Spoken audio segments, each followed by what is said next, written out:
Сәлем достар, менің каналыма қош келдіңіздер. Бүгін сіздерге қарыннан хей салатын дайындалу жолымен бөлісетін боламын. Өте оңай, өте тез дайындалатын болады. Менімен болып, лайк басып пікір жазуды ұмытпаңыздар. Алдымен жуып тазаланған қарнымызды осылай пісіріп алатын боламыз. Мен 2 сағат суға салып пісіріп алдым. Енді піскен қарнымызды алып, осылай ұзынша етіп турап шығатын боламыз.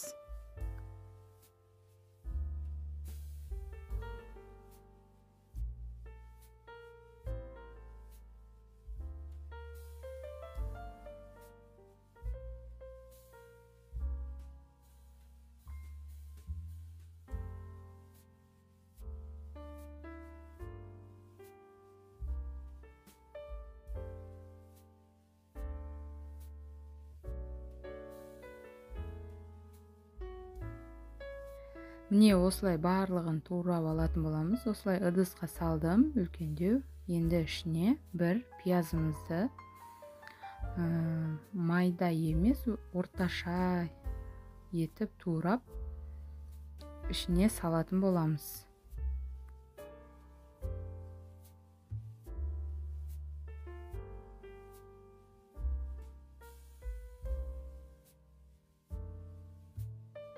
Міне пиязымды да турап алдым. Бұны да үстіне салатын боламыз. Мен ешқандай қуырып алмаймын. Біреулер пиязымызды қуырып салады. Мен қуырмай осылай балғын түрінде саламын. Енді сәбізімізді де осылай үткіштен өткізетін боламыз. Мен бір сәбіз салдым. Өздеріңіздің қалауларыңыз бойынша егер көп салам десеңіздер де болады. Салмасаңыздар да болады.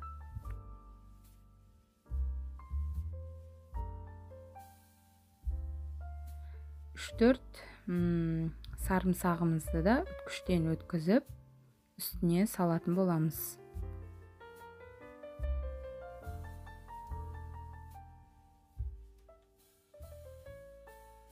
Міне сарымсағымды да өткізіп болдым. Енді бұны да салып, үстінен уксусымызды құятын боламыз. Мен 2 шай қасық уксус құйдым. Маған сол жеткілікті болды. Уксус құйған соң бір араластырып, осылай жақсылап араластырып қоятын боламыз. Жақсылап араластырып болған соң үстінен мен осындай приправа салдым. Қызыл бұрыш, туз және де паприка приправасын салдым.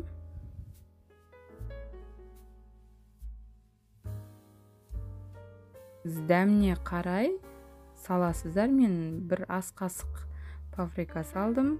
Және де жарты пиала май құйдым.